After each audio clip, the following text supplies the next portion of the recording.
그러므로 내가 첫째로 권하노니 모든 사람을 위하여 간구와 기도와 도구와 감사를 하되 임금들과 높은 지위에 있는 모든 사람을 위하여 하라. 이는 우리가 모든 경건과 단정함으로 고요하고 평안한 생활을 하려 함이라.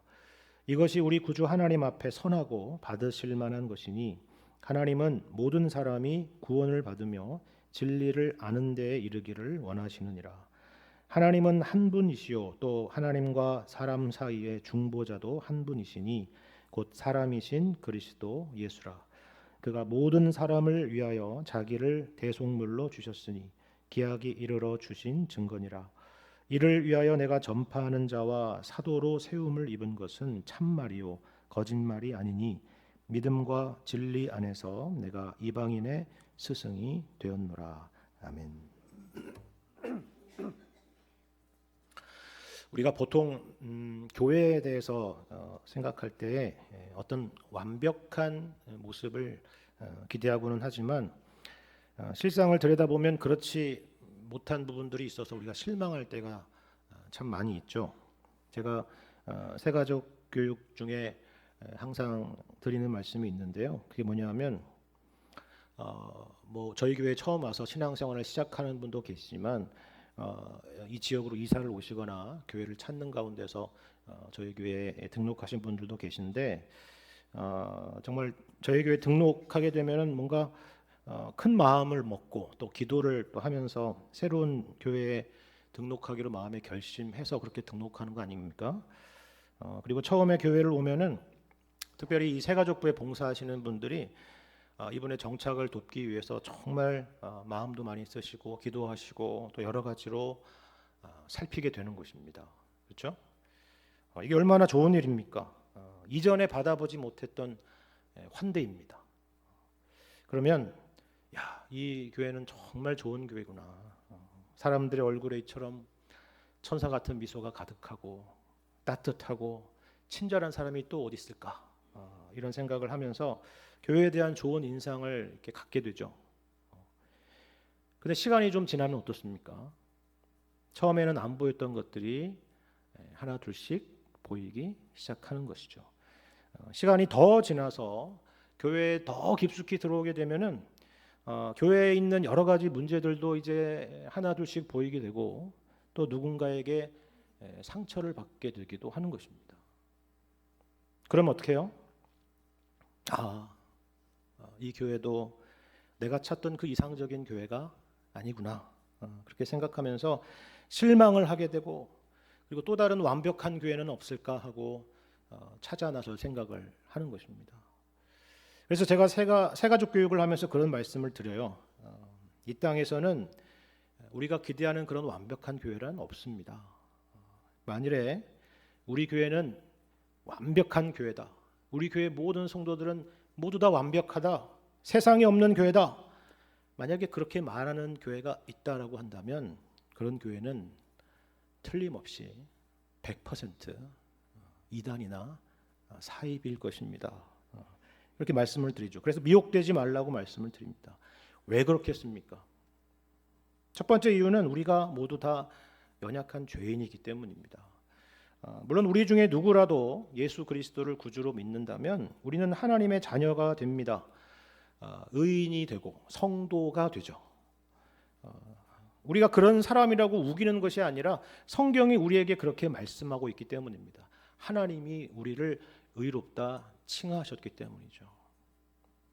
하지만 이러한 고급한 신분하고는 달리 이 땅에서의 우리의 수준은 여전히 죄인 아닙니까? 그래서 종교개혁가 마틴 루터가 했던 유명한 말이 있죠. 우리가 항상 기억해야 될 말입니다. 그게 뭐냐면 우리가 누구냐 할 때에 우리는 의인이면서 동시에 죄인인 존재다라는 것입니다. 바로 그걸 말하는 것이죠. 그렇기 때문에 교회라고 하는 것은 하나님의 은혜로 구원받은 죄인들의 모임이라는 사실을 우리는 항상 기억해야 됩니다. 그래야 실족하지 않습니다. 그렇죠? 두 번째 이유는 이것과 연장선상에 있는 건데요. 교회가 오래되면 오래될수록 교회는 복음의 본질에서 멀어질 위험이 커지기 때문에 그렇습니다. 제가 이전에도 말씀드렸지만 동서고금의 어느 교회든 간에 교회가 오래되면 오래될수록 발생하는 문제가 하나 있다라고 말씀을 드렸죠. 그게 뭐냐 하면 율법주의에 빠지는 것입니다. 그러니까 우리는 율법주의라고 하면은 구원에 있어서 하나님의 은혜가 아니라 내 열심과 노력으로 혹은 율법을 지킴으로 구원을 이루려고 하는 것만 생각하기가 쉽지 않습니까? 그런데 여기에는 사실 보다 넓은 의미가 담겨 있습니다. 그게 뭐냐 하면 하나님이 아닌 나 자신에게서 우리의 존재의 이유와 자랑과 그리고 만족을 삼으려고 하는 그 모든 정신, 그것이 바로 율법주의적인 생각 안에 담겨 있는 것입니다.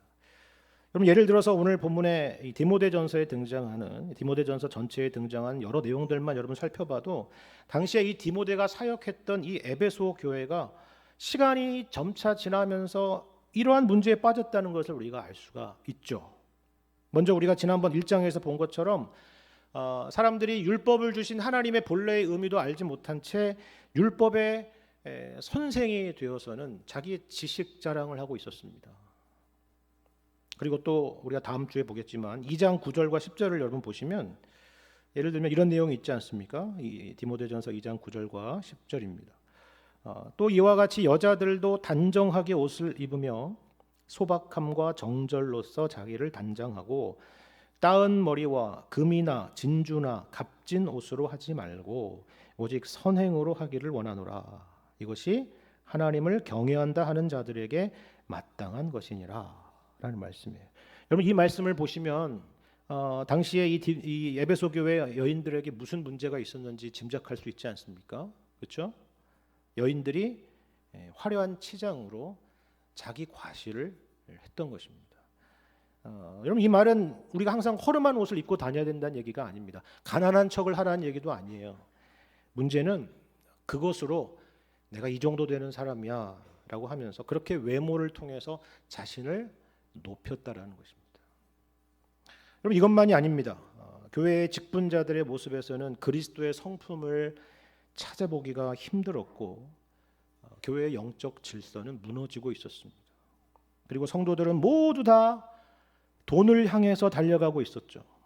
그래서 심지어 경건조차도 이익의 방도로서, 이익의 수단으로서 생각하는 사람들이 생겨났다라고 기록하고 있는 것입니다. 우리는 이런 것들이 당시에 에베소 교회에서나 있었던 일이다라고 말하기 어렵겠죠. 이름만 떼놓고 보면은 이 땅의 그 어느 교회의 모습이라고 해도 틀리지 않을 것입니다. 그만큼 이런 현상은 어떤 특정한 시대의 특정한 지역의 특별한 현상이 아니라 우리가 교회가 교회됨을 잃어갈 때 나타나는 일반적인 현상이다 하는 것입니다. 이것이 지상교회의 모습이고 그리고 그래서 우리에게 실망도 있는 것이다 하는 거죠. 물론 처음부터 그러지는 않습니다.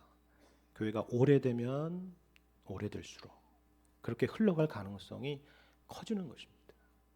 복음은 점점 희미해지고 그 자리에 내가 얼마나 많이 아는가, 내가 얼마나 많이 가졌는가, 내가 얼마나 나이가 많고 경험이 많은가, 내가 어느 집안 사람인가, 그래서 여기서 누가 가장 높은가 하는 것들이 우리도 모르게 중요한 자리를 차지하게 되는 것입니다.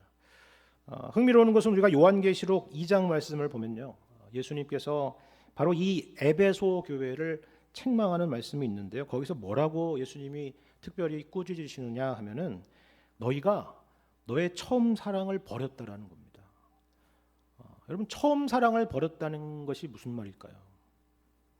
그것만 봐도 이 교회가 이 에베소 교회가 처음부터 그러지는 않았다는 걸 알 수가 있죠. 그렇죠? 처음에는 사랑이 있었으니까. 그렇기 때문에 바로 그 처음 사랑을 회복하라는 말씀인 것입니다. 그렇다면 처음 사랑을 회복한다는 것은 어떤 것일까요? 다시 뜨거운 마음을 가지라는 것일까요? 다시 눈물을 회복하고 감격을 회복하라는 말씀입니까? 물론 그런 것들을 포함할 수도 있겠지만 그게 전부가 아니겠죠. 여러분이 누군가를 사랑해 본 경험이 있다면 아실 것입니다. 꼭 남녀 간의 사랑만이 아니라 부모로서의 사랑을 생각해 보십시오. 사랑이라는 것이 무엇입니까? 사랑이라는 것은 기본적으로 이타적인 거 아닙니까? 우리가 고린도전서 13장에서 열거되는 사랑에 대한 수많은 내용들을 생각해 보십시오. 거기에는 어느 하나도 자신을 향하는 게 없습니다. 다른 사람을 향하죠. 상대방을 향하는 것입니다. 이기적인 사랑이다, 이런 표현을 우리가 종종 쓰는데 이런 표현은 성립될 수가 없는 것입니다. 어떻게 이기심과 사랑이라는 것이 같이 있을 수가 있겠습니까? 그렇죠. 나는 이 정도 되는 사람이니까 나를 사랑해야 돼. 나를 인정해 줘야 돼. 그런 것은 없습니다. 우리는 그런 것을 사랑이라고 말하지 않습니다. 우리가 처음 예수님을 인격적으로 만나게 될 때, 그리고 예수님을 믿게 될 때 그런 고백들이 다 있잖아요.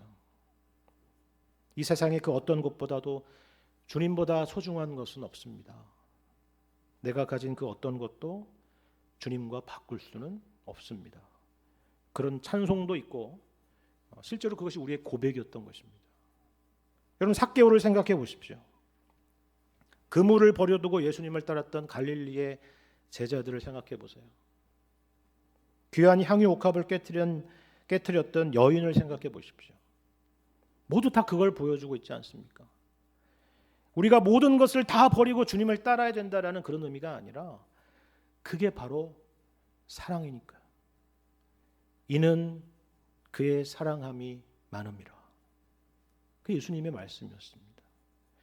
그래서 하나님의 사랑으로 충만한 사람은 방향과 시선이 항상 나 자신이 아니라 하나님을 향하고 이웃을 향하기 마련입니다.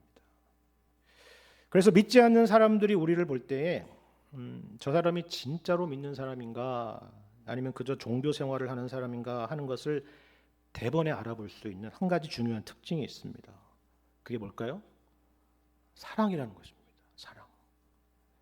아무리 봐도 그냥 교회에 가는 것 같지가 않은 것입니다.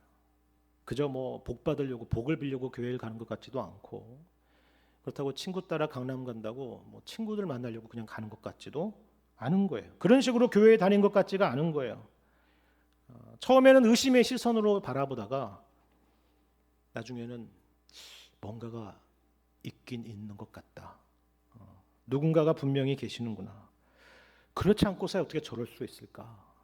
그렇게 생각이 되는 것입니다. 그뿐만이 아닙니다. 그것만이 아니에요. 그냥 혼자 믿어도 될 일을 자꾸 나더러 교회에 같이 가자고 그렇게 하는 거죠. 교회에서 시키니까 그런가 보다 그렇게 생각하다가도 여기에 진심이 느껴지는 거죠. 안타까움이 느껴지고 사랑이 보이는 것입니다. 그렇지 않습니까? 이것이 바로 정상적인 건강한 신앙의 모습이다 하는 것입니다. 여러분, 요한복음 13장 34절과 35절의 말씀을 보면요, 예수님께서 이렇게 말씀을 하십니다. 새 계명을 너희에게 주노니 서로 사랑하라. 내가 너희를 사랑한 것 같이 너희도 서로 사랑하라. 너희가 서로 사랑하면 이로써 모든 사람이 너희가 내 제자인 줄을 알리라. 말씀입니다. 참 놀라운 말씀이죠. 우리가 서로 사랑한다면 우리의 신앙이 우리 자신을 향하여 있는 것이 아니라 우리의 형제와 자매와 이웃을 향하게 된다면 이것이 그것으로 끝나는 것이 아니라 어떻게 해요? 이로써 모든 사람이 너희가 내 제자인 줄을 알 것이다 라는 것입니다. 이를 통해서 예수님을 알게 되고 하나님을 알게 되리라 하는 것이죠. 이것이 교회입니다. 이것이 건강한 교회의 특징이죠. 건강한 교회라고 하는 것은 다른 것이 아닙니다. 주님을 사랑하고 이웃을 사랑하는 교회입니다. 근데 보통 처음에는 우리가 다 그 일을 잘 해요. 다 그렇게 시작을 합니다. 여러분도 처음 믿었을 때에는 다들 그와 같았을 겁니다. 근데 시간이 점점 지나면서 우리는 점점 본질에서 멀어지게 되는 것입니다. 그래서 오늘 본문 말씀 가운데 사도 바울이 무엇을 권면하고 있습니까? 여러분, 오늘 본문에 가장 핵심적인 단어 하나를 고르라면 뭐가 있을까요? 여러분 가지신 성경 보면은 거기에 조그마한 제목이 담겨 있을 겁니다. 뭐죠? 기도라는 것입니다. 그렇죠? 기도에 대한 가르침입니다. 왜 기도에 대해서 이야기를 했을까요? 기도라는 것은 무엇입니까? 우리는 신앙생활이라고 하는 것이 그저 가만히 있으면 알아서 잘 되는 것으로 생각하기가 쉬운데요. 그렇지 않다는 것입니다. 기도라고 하는 것이 기본적으로 그런 거잖아요. 우리 힘으로 할 수 없다는 거 아닙니까? 우리에겐 매 순간 하나님의 은혜와 도우심이 필요하다는 것이죠. 그래서 기도입니다. 그리고 더 나아가서 우리가 누군가를 위해서 기도하는 순간 우리의 관심은 필연적으로 그 사람을 향해서 이동하는 것입니다. 기도는 이처럼 우리의 시선을 바꾸는 것입니다. 물론 우리가 기도를 하죠. 어려움이 닥칠 때 기도하고, 우리 자신을 위해서도 기도하고, 가족을 위해서 기도하고, 또 어떤 일이 잘 되기를 위해서 우리는 기도합니다. 개인적으로도 기도하고요. 오늘 같은 예배 시간에는 대표 기도자의 기도와 함께 우리가 함께 하나님 앞에 기도로 나아가지 않습니까? 바울도 그것을 모르지 않습니다. 여러분 1절을 보십시오. 여기에 보면 이런 표현이 있지 않습니까? 그러므로 내가 첫째로 권하노니 모든 사람을 위하여 간구와 기도와 도고와 감사를 하되. 여러분 보이십니까? 여기 간구와 기도와 도고와 감사라고 하는 것은요, 우리가 드리는 우리가 신앙생활하면서 드리는 여러 가지 기도의 형태들을 지금 열거하고 있는 것입니다. 그렇잖아요. 우리는 우리의 필요를 간구하며 아뢰을 때도 있고, 함께 공적인 시간에 공적인 예배 가운데 기도할 때도 있고, 누군가를 위해서 중보 기도할 때도 있고, 또 모든 일에 감사로 기도할 때도 있습니다. 그걸 말하는 것입니다. 근데 사도 바울은 단지 기도 자체에 대해서 말하는 것이 아니라 특별히 기도의 방향성에 대해서 우리에게 말해주고 있습니다. 그것이 바로 이어지는 2절 이하의 말씀입니다. 자, 특별히 어떤 기도를 하라고요? 임금들과 높은 지위에 있는 모든 사람을 위하여 하라. 이는 우리가 모든 경건과 단정함으로 고요하고 평안한 생활을 하려 함이라. 이것이 우리 구주 하나님 앞에 선하고 받으실 만한 것이니 하나님은 모든 사람이 구원을 받으며 진리를 아는 데 이르기를 원하시느니라. 누구를 위해서 기도하라고요? 먼저 임금들과 높은 지위에 있는 모든 사람을 위해서 하라. 이렇게 말씀합니다. 오늘날 우리로 하자면 이 나라와 또 위정자들을 위해서 기도하라, 그런 이야기죠. 그 이유는 우리가 모든 경건과 단정함으로 고요하고 평안한 생활을 하려 함이라 라는 것입니다. 근데 우리는 이 이유를 언뜻 보면은 마치 이렇게 느껴지죠. 우리 교회가 국가로 인해서 어려움 없이, 박해 없이 평화롭게 잘 행복하게 살게 해달라라는 그런 강구처럼 보입니다. 그렇죠? 자, 그런데요, 전혀 그런 의미가 아닙니다. 진짜 목적은 어디에 있느냐? 여러분 4절에 있습니다. 평안한 생활 그 자체가 목적이 아니라 모든 사람이 구원을 받고 진리를 아는 데 이르게 되는 것. 다시 말해서 복음 전파가 목적이고, 고요하고 평안한 생활이라고 하는 것은 그것을 위한 하나의 수단이 되는 것입니다. 그렇잖아요. 만약에 대한민국에 이처럼 종교의 자유가 헌법으로 보장되지 않았다면 우리는 지금 이 시간 이 예배의 자리에 있을 수가 있을까요?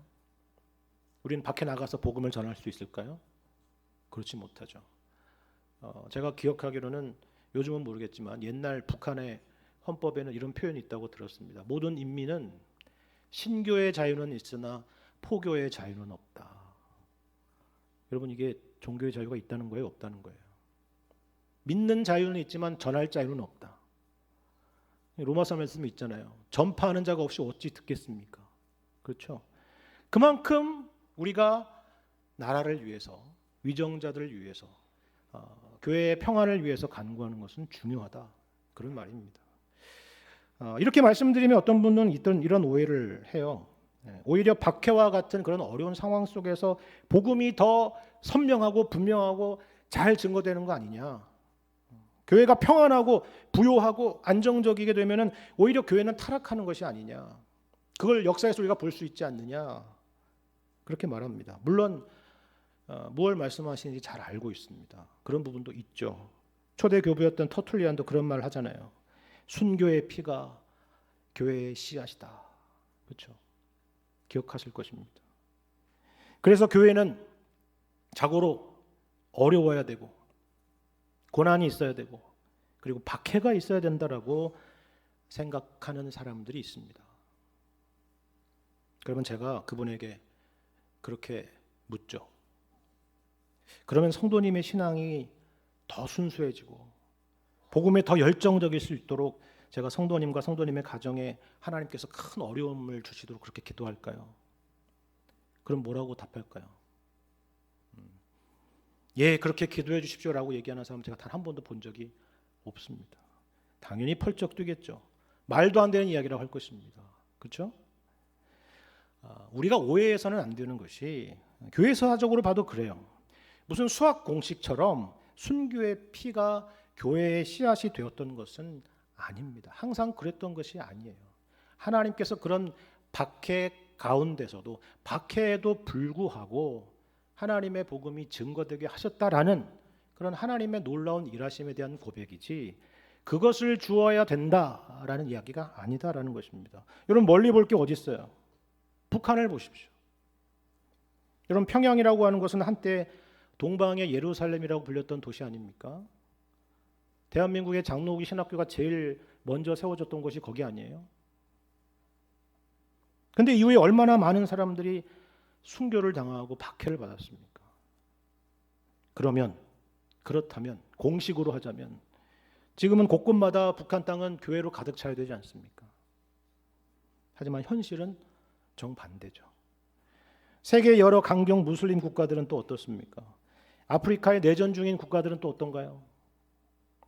그곳에서 교회들이 꽃피우고 있습니까? 아니잖아요. 사실 이 말씀을 하고 있는 바울만큼 고난과 박해를 경험한 사람도 또 없을 것입니다. 그러면서도 수많은 교회들을 세우지 않았습니까? 그런데 이처럼 이 기도의 제목을 다른 사람도 아닌 산전수전을 다 겪은 바울이 지금 디모데에게 그리고 에베소 교회에 내어놓고 있다는 것을 여러분 생각하셔야 됩니다. 중요한 것은 최종적인 목적입니다. 고요하고 평안한 생활을 하는 것 그 자체가 목적이 아니라 그러한 환경을 통해서 그러한 평안한 환경을 통해서 모든 사람에게 복음이 증거되기를 바라는 것입니다. 어떤 사람은 기도의 목적이 그냥 중간에서 멈추는 그런 분들이 있어요. 예를 들면 이 나라가 잘 되길 바랍니다. 이 나라의 정의가 바로 서고 경제적으로도 부유하길 바라죠. 그래서 우리 교회도 넉넉함과 평안함 가운데 있기를 바랍니다. 좋습니다. 그렇게 기도해야죠. 그런데 문제는 그냥 거기에서 멈추는 것입니다. 아니죠. 지금 사도 바울이 권면하는 것은 단지 나라가 안정되어서 교회가 박해가 없어서 교회가 평안하고 잘 먹고 잘 사는 게 아니잖아요. 그게 최종의 목적이 아니라 바로 이를 통해서 수많은 사람들이 구원을 받고 진리를 아는 데 이르기를 기도하라 하는 것입니다. 우리 교회의 방향이 우리의 기도의 방향이 이처럼 내재적인 것이 아니라 외향적이고 복음적이고 그리고 선교적이어야 된다는 것입니다. 그리고 3절에서 보시는 것처럼 하나님은 이러한 기도를 어떻게 하신다고요? 기뻐하시고 받으신다라는 것입니다. 여러분 응답받는 기도 제목 알려드릴까요? 이걸 기도하십시오. 하나님이 기뻐하시고 받으신답니다. 그래서 우리가 수요 예배 때마다 그리고 우리가 구역 모임 가운데서도 기도할 때 이 기도의 제목을 빠뜨리지 않잖아요. 우리 송파 제일교회가 복음의 사명을 항상 잘 감당하는 교회가 되게 해달라고 그렇게 우리는 기도합니다. 바로 이러한 이유입니다. 근데 우리가 여기서 한 가지 궁금한 것이 있습니다. 여러분 여기 4절에 보면 하나님께서 모든 사람이 구원받기를 원하신다라고 했는데 이게 무슨 말인가 하는 거죠. 어떤 사람은 이 구절에서 이거는 말 그대로 모든 사람이 구원받는다는 말 아니냐? 왜냐하면 하나님은 모든 사람이 구원받기를 원하시니까 라고 주장하는 사람이 있습니다. 어려운 말로 하자면 만인 구원론, 보편 구원론 그걸 말하는 말씀이 아니냐라고 생각하는데요. 전혀 그런 의미가 아닙니다. 여러분 여기서 모든 사람이라고 하는 것은 이 예수 그리스도의 복음이 일부 특정한 사람을 위한 것이 아니라 모든 문화, 모든 인종, 모든 민족, 모든 국가를 위한 것이다라는 의미입니다. 여기에는 어떠한 제한도 없다라는 것입니다. 이 사람에게는 복음이 합당한데 저 사람에게는 복음이 합당하지 않은 것 같아. 그럴 수가 없다라는 것이죠. 그게 바로 모든 사람을 위한 복음이다라는 의미입니다. 그렇기 때문에 우리는 우리 안에서만 머물지 말고 항상 우리의 눈을 돌려서 세상을 향해야 된다라는 그런 도전입니다. 왜 그렇게 해야 될까요? 왜 그래야 됩니까? 여러분, 여기 그 이유는 4절에서 방금 보신 것처럼 그것을 하나님께서 원하시기 때문이기도 하고, 또 동시에 이어지는 5절 말씀과 같이 하나님은 한 분이시기 때문이라고 말씀합니다. 근데 우리가 여기서 이런 생각이 들지 않습니까? 하나님이 한 분이시라고 하는 것은 우리가 신명기 6장 말씀처럼 우리가 가져야 될, 우리가 고백해야 될 신앙 고백인 것은 분명히 알겠는데, 이것이 어떻게 우리가 세상에 복음을 전해야 한다라는 그런 말씀이 될 수 있느냐라는 것이죠. 왜 그럴까요? 그 이유는 이 세상에서 하나님은 단 한 분뿐이시기 때문에, 다른 신은 없기 때문에, 세상의 모든 존재들은, 세상의 그 모든 피조물들은 그 누구도 예외 없이 바로 그 한 분 하나님 앞에 항복해야 되기 때문에 그렇습니다. 이것은 선택의 문제가 아니라는 것입니다. 그러므로 우리는 기독교라고 하는 세상의 수많은 종교 가운데서 하나를 증거하고 있는 것이 아니라 진리를 전하는 것입니다. 이것을 기억하실 수 있기를 바랍니다. 하지만 그렇다고 해도 우리가 어떻게 하나님께 나아갈 수 있습니까? 우리는 죄인이고 하나님은 거룩하신 분이시기 때문이죠. 그래서 여러분, 여기 5절 하반절에 이런 말씀으로 이어지지 않습니까? 하나님과 사람 사이의 중보자도 한 분이시니 곧 사람이신 그리스도 예수라 라는 말씀입니다. 여러분, 중보자라고 하는 것은 양쪽 사이에 있다라는 말이죠. 말 그대로. 그렇죠? 우리에게 이처럼 중보자가 필요하다라고 하는 것은요, 먼저 하나님과 우리 사이에, 하나님과 우리 인간과의 관계 가운데 뭔가 심각한 문제가 있다는 것을 전제해 주는 단어인 겁니다. 그 문제가 뭘까요? 성경은 그 이유가 죄 때문이라고 말씀하죠. 그런데 예수님께서 친히 이 둘 사이에 중보자가 되셨다라고 말씀합니다. 이 말은 당연히 예수님은 하나님이시며 또 하나님의 편에 계신 분이시지만 동시에 우리 편이 되셔서 이 둘을 화목해 하셨다라는 의미입니다. 여러분, 이를 위해서 하나님이신 예수님이 우리와 같은 사람이 되신 것입니다. 그래서 우리가 살아야 될 의로운 삶을 예수님이 대신 사시고, 죄인된 우리가 죽어야 될 죽음을 예수님이 대신 죽으신 것이죠. 이것이 바로 여기 곧 사람이신 그리스도 예수라 라는 말씀의 의미입니다. 자, 그렇다면 이어지는 질문은 이것입니다. 과연 그러면 예수님의 이 중보 사역은 하나님께 받아들여졌을까 하는 것입니다. 하나님이 그 예수님의 중보 사역을 만족해 여기셨을까 하는 것입니다. 왜요? 거기에 우리의 구원과 우리의 운명이 달려있기 때문입니다. 그렇죠? 여기에 대해서 6절을 보시면 뭐라고 말씀합니까? 그가 모든 사람을 위하여 자기를 대속물로 주셨으니 라고 말씀하죠. 여러분, 여기에 예수님이 대속물이 되셨다는 것은, 영어로 랜섬이 되셨다고 하는 것은 예수님이 우리를 위한 죄값을 십자가에서 다 지불하셨다, 다 치르셨다, 잔고가 없다, 그런 의미입니다. 예수님이 십자가에서 우리의 구원을 다 완성하셨다라는 그런 의미죠. 그래서 예수님이 십자가에서 마지막에 뭐라고 말씀하십니까? 다 이루었다라고 말씀하신 것입니다. 여기에 우리가 한 일이 하나도 없습니다. 그리고 우리가 여기에 해야 될 일도 없습니다. 그러므로 이것은 은혜이고, 그러므로 이 복음은 그 누구에게나 열려있는 복음이다, 그 얘기입니다. 그래서 여러분 7절에서 뭐라고 해요? 이를 위하여 내가 전파하는 자와 사도로 세움을 입은 것은 참말이요 거짓말이 아니니 믿음과 진리 안에서 내가 이방인의 스승이 되었노라. 그렇잖아요. 지금 사도 바울이 전하는 이 복음을 통해서 구원과는 정말 거리가 멀고 구원과는 정말 아무런 상관이 없었던 이방인들이 하나님의 백성이 되는 것입니다. 이건 정말 참말이요 거짓말이 아니죠. 왜요? 지금 이 증거가 에베소 교회 가운데도 있을 것이고 또 아시아와 마게도냐와 아가야의 여러 교회 안에서 실제로 일어났던 일이며 또 일어나고 있는 일 아닙니까? 그걸 말하는 것입니다. 그런데 이게 당시에 바울을 통해서만 일어나는 일이 아니라는 거예요.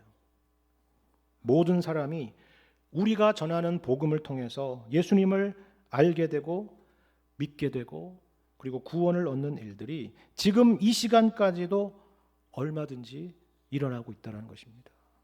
그리고 교회를 통해서 그리고 저와 여러분을 통해서 앞으로도 일어나게 될 일이다라고 말씀하는 것이죠. 놀라운 사실은 여러분 오늘 본문을 보시면 여기에 삼위 하나님의 일하심이 있습니다.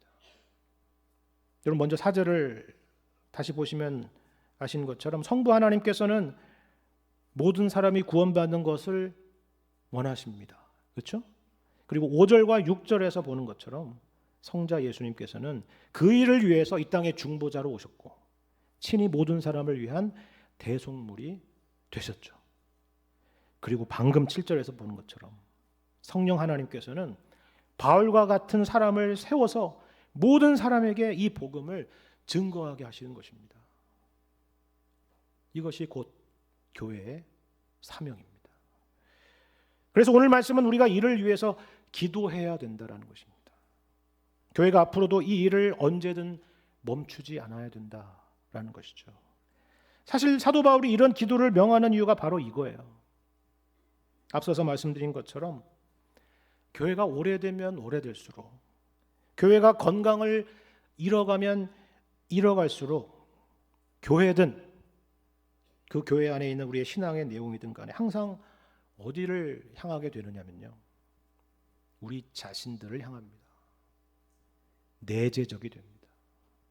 밖을 내다보지 않고 우리 안에서 누가 크냐, 누가 훌륭하냐, 누가 대단하냐, 누가 교회를 오래 다녔느냐, 어떤 직분이 더 높으냐, 이런 싸움들만 하는 것입니다. 그래서 사도 바울은 우리더러 그 시선을 밖으로 돌리라는 것입니다. 하나님의 관심에, 하나님의 시선에 우리의 관심을 맞추라는 것이죠. 하나님은 어떻다고요? 모든 사람이 구원을 받으며 진리를 아는 데 이르기를 원하시느니라. 이 말씀을 기억하실 수 있기를 바랍니다. 우리가 이것을 항상 기억할 때에 그것이 우리의 기도의 제목이 되고 우리의 소원이 되고 교회의 방향성이 될 때에 교회는 건강해질 것입니다. 건강한 교회라고 하는 것은 완벽한 교회가 아닙니다. 세상을 향한 시선을 잃지 않는 교회, 복음의 사명을 언제나 붙들고 있는 교회, 기도의 방향이 언제나 밖을 향해서 열려있는 교회입니다. 그래서 우리 송파제일교회가 앞으로도 이러한 복음의 사명을 잃지 않는 교회로 계속 쓰임받을 수 있게 되기를 우리 주님의 이름으로 간절히 축원합니다.